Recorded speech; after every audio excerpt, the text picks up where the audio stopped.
Hello everyone, welcome back to my channel little হবেতে তোমাদের সবাইকে অনেক ভালোবাসা, অনেক স্বাগত জানিয়ে আবারও একটা নতুন ভিডিও নিয়ে এসেছি।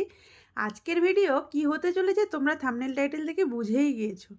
হ্যাঁ, চলো রেডি হয়ে গিয়েছি, তো সেখানেই যাচ্ছি আজকে। তো তোমাদের সঙ্গে পুরো ভিডিওটা শেয়ার করব, তোমরা কিভাবে যাবে কি করবে। তো এই দেখো, আমার ছেলে, আমার মেয়ে আর হাজব্যান্ড সব রেডি। আর হাজব্যান্ড যাওয়ার আগেই প্রথম হচ্ছে ওই জলের বোতল, তারপর ছাতা, এই সমস্ত কিছু ব্যাগের মধ্যে নিয়ে নিচ্ছিল। বাড়ি থেকে বেরিয়ে অপেক্ষা করছি বাসের জন্য। বাড়ি থেকে বেরিয়ে এসেছি বাস স্টপে। আমরা আজকে বাসে করেই যাব। এই যে আমার ছেলে মেয়ে দাঁড়িয়ে রয়েছে, বাসের অপেক্ষা করছি। অনেকটা অপেক্ষা করার পর বাস এলো, কারণ ওর সব বাস তো আর ওদিকে যায় না। তোমরা যারা ব্যাঙ্গালোরে বেড়াতে আসছো বা প্রথমবার আসছো, যারা এখানে আছো তারা তো প্রত্যেকেই গিয়েছো কিংবা জানো কিভাবে যেতে হয়। যারা নতুন যারা আসছো, যাবে ভাবছো ব্যাঙ্গালোরে আদিয়োগী যেতে চাও, তো তারা ঈশা ফাউন্ডেশন, তো তোমরা কিভাবে যাবে সেটাই আজকে তোমাদের সঙ্গে শেয়ার করি। তোমরা রাস্তাঘাটগুলো দেখতে থাকো। আমরা এখন বাসে উঠে যাচ্ছি চিকবালাপুর। তো তোমরা ব্যাঙ্গালোর সিটি থেকে বা মেজেস্টিক থেকে কিভাবে আসবে ঈশা ফাউন্ডেশন সেটাই তোমাদের বলি। তো তোমরা ব্যাঙ্গালোর সিটি মেজেস্টিক থেকে তোমরা কেএসআরটিসির বাস আসে, বাসেও চিকবালাপুর আসতে হবে। বাসে অবশ্যই জিজ্ঞাসা করে নেবে যে চিকবালাপুর যাব। তো কেএসআরটিসির বাস প্রচুর আছে, চিকবালাপুরে আসে। তো তোমরা জিজ্ঞাসা করে উঠে যেও। বাসে 90 টাকার মতো টিকিট হবে চিকবালাপুর আসতে।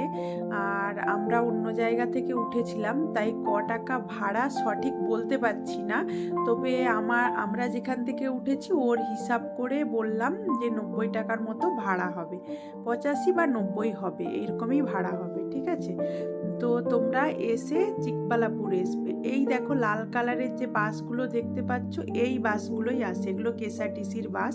অবশ্যই বাসের অফিসে তোমরা জিজ্ঞাসা করে জেনে উঠবে।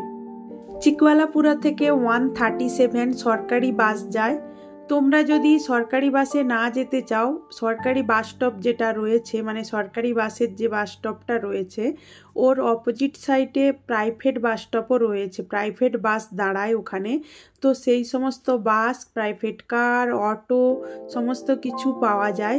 একটু রোডের ওই দিকে চলে গেলে সমস্ত কিছুই আছে। তোমরা যদি গাড়ি ভাড়া করে চিকবালাপুর থেকেও ঈশা ফাউন্ডেশন যেতে চাও তাও যেতে পারবে। না হলে যদি সরকারি বাসেই যেতে চাও, 137 বাস নাম্বার ঈশা ফাউন্ডেশন যাচ্ছে, জিজ্ঞাসা করে উঠে গেলেই বুঝতে পারবে। খুব সহজ, এখান থেকে 30 টাকা ভাড়া বাসে।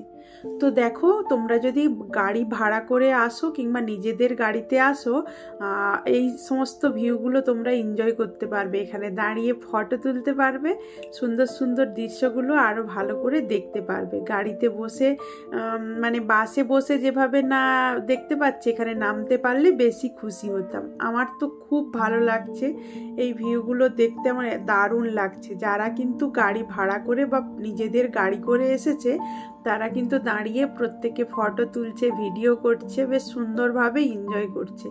আমারও খুব ভালো লাগছিল। পাহাড়গুলোতে একদম সামনে থেকে দেখছি, উঠতে পারছি না, এটা নিয়ে খুব খারাপ লাগছিল। তো কি আর করা যাবে, বাসে করেই চলে যাই। যেহেতু আমরা এবার প্রথমবার আসছি, সেই জন্য অতটা রিস্ক নিলাম না, বাসে করেই গেলাম। তো পরের বার যখন আসবো সবাই মিলে এলে তখন অবশ্যই গাড়ি ভাড়া করেই আসবো, যাতে আমরা এই সমস্ত জায়গাগুলোই নামতে পারি। তো দেখো কি সুন্দর ভিউ না। আর এদিকে না গ্রাম সাইড তো, আর পাহাড়ি এলাকা তো, একদম ঘর বাড়ি তো নেই এগুলো। মানে মন্দির যাওয়ার পথে সাইডে সাইডে এই পাহাড়, মানে পাহাড় কেটে আর কি জমি, যেইটুকু যা জমি তৈরি হয়েছে, তো সেইগুলোতে চাষবাসও হয়েছে দেখলাম। অনেক আঙুর বাগান দেখতে পাচ্ছি। আর এদিকে বাড়িঘর তো দেখতেই পাচ্ছি না। তো আমরা চলে এসেছি ঈশা ফাউন্ডেশনে। তো দেখো পুরো একদম মন্দিরের কাছেই বাস চলে আসে। তো এখানে তোমরা কোনো হাঁটতেই হয় না, তোমরা গাড়িতে করে বাসে করে এলেও একদম সুন্দরভাবে পৌঁছে যাবে। তো তোমরা দেখো একদম মন্দিরের সামনে গিয়ে বাস দাঁড়ায়, আর সাইডে সাইডে দোকান রয়েছে।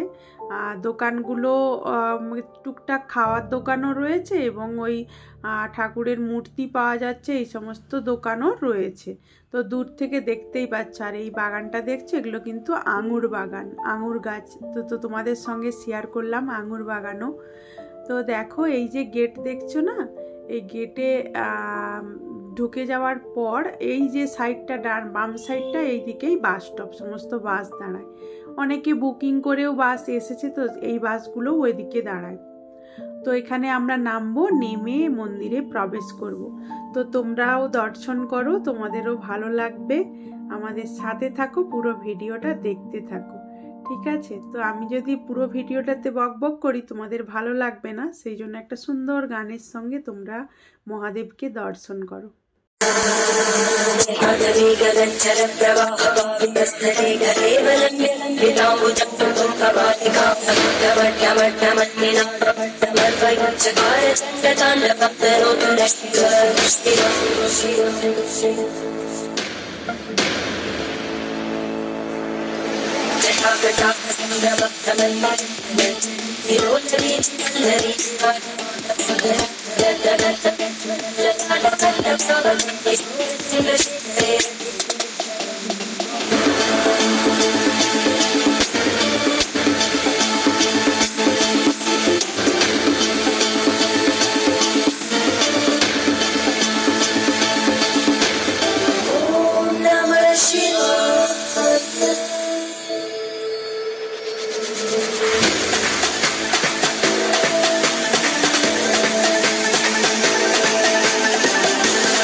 এটা শ্রাবণ মাস চলছে, তো শ্রাবণ মাসে মহাদেবের কাছে এসেছি।